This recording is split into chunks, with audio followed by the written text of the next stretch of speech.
അസ്സലാമു അലൈക്കും. ഇന്ന് ഇപ്പോൾ ഈ ഫുൾ ചിക്കൻ കൊണ്ട് ഒരു റെസിപ്പിയാണ് ഞാൻ ഉണ്ടാക്കാൻ പോകുന്നത്. ഇന്ന് ഇത് കൊണ്ടുണ്ടാക്കുന്ന ചിക്കൻ പർദീസ എന്നാണ് ഡിഷിൻ്റെ പേര്. ഇൻഷാ അല്ലാഹ് അതെങ്ങനെയാണ് ഉണ്ടാക്കുന്നത് നോക്കാം. ആദ്യമായിട്ട് നമുക്ക് ഒരു ചിക്കൻ ഇത് ഞാൻ ഉപ്പും എല്ലാം ചേർത്ത് നന്നായിട്ട് കഴുകി വെച്ചതാണ്. ഇനി അതിലേക്ക് നമുക്ക് നിറയെ ഹോളിട്ട് കൊടുക്കാം. ശരിക്കും ഹോളിട്ട് വെച്ചാൽ നമുക്ക് മസാല നന്നായിട്ട് പിടിക്കാൻ വേണ്ടിയിട്ടാണ്. ഇത് ശരിക്കും എല്ലാ സ്ഥലത്തും ഇട്ട് പോകാതെ ഹോളിട്ട് കൊടുക്കണം.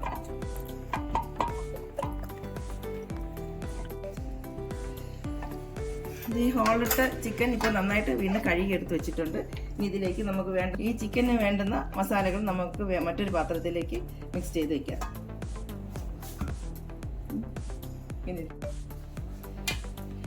ഈ ചിക്കൻ നമുക്ക് മറ്റൊരു പാത്രത്തിലേക്ക് മാറ്റി വയ്ക്കാം. ഇതിലേക്ക് മസാല പുരട്ടിയതിന് ശേഷം നമുക്ക് ചിക്കൻ എടുത്ത് മിക്സ് ചെയ്യാം.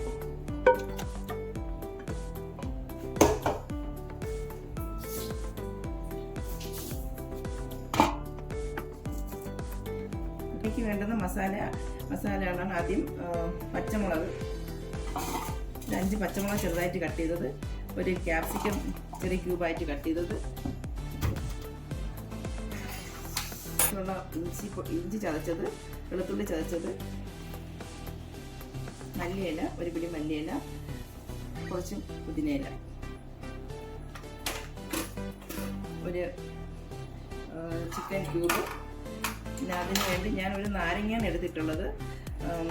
വിനീഗർ ചേർക്കുകയും ചെയ്യാം. എനിക്ക് വിനീഗർ ചേർക്കുന്നതിനേക്കാൾ ഇഷ്ടം നാരങ്ങ നീര് ചേർക്കുന്നതാണ്. നാരങ്ങയുടെ നീര് നന്നായിട്ട് അത് പിഴിഞ്ഞ് വയ്ക്കാം. അതിന് വേണ്ടുന്ന ഉപ്പ് ചേർക്കാം.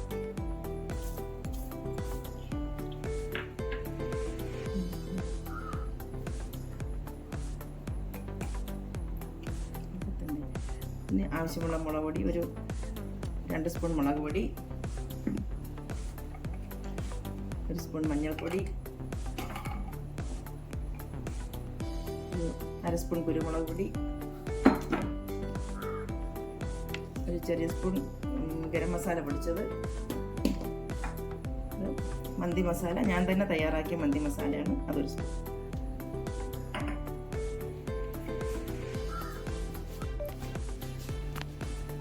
ഇനി ഇതിലേക്ക് നമുക്ക് സൺഫ്ലവർ ഓയിൽ ഒഴിക്കാം. കുറച്ച് കൂടുതലായിട്ട് തന്നെ ഒഴിക്കാം. ഈ എണ്ണയിൽ തന്നെയാണ് നമുക്ക് ചിക്കൻ മിക്സ് ചെയ്തതിന് ശേഷം നമുക്ക് ചിക്കൻ എടുത്ത് ഇതിലേക്കിട്ട് പുരട്ടി വയ്ക്കാം. ഈ മിക്സ് ചെയ്ത് വെച്ചേക്കുന്ന മസാലയിലേക്ക് നമുക്ക് ചിക്കൻ എടുത്ത് വെച്ചിട്ട് നന്നായിട്ട് മാരിനേറ്റ് ചെയ്ത് വെക്കാം. ഇതിൻ്റെ പേരുകൾ തന്നെ കഴിക്കാനും ഭയങ്കര ടേസ്റ്റാണ്.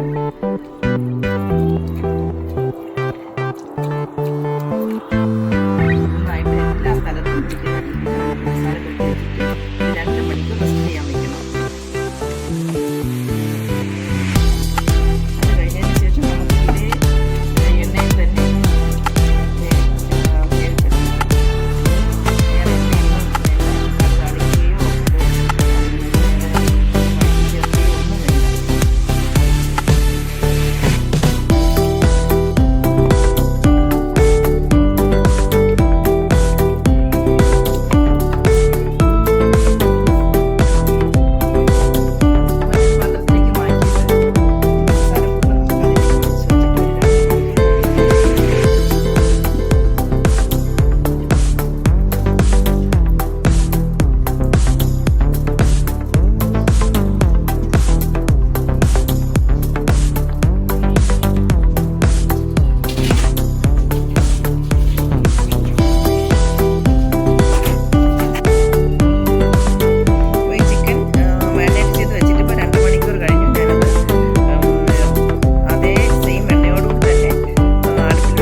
നല്ല ടേസ്റ്റാണ്. ഇതിനോടൊപ്പം നമുക്ക് ബെറോട്ടയോ ചപ്പാത്തിയോ നാനോ എന്തിനൊപ്പം കഴിക്കാം. നല്ല ടേസ്റ്റാണിത്.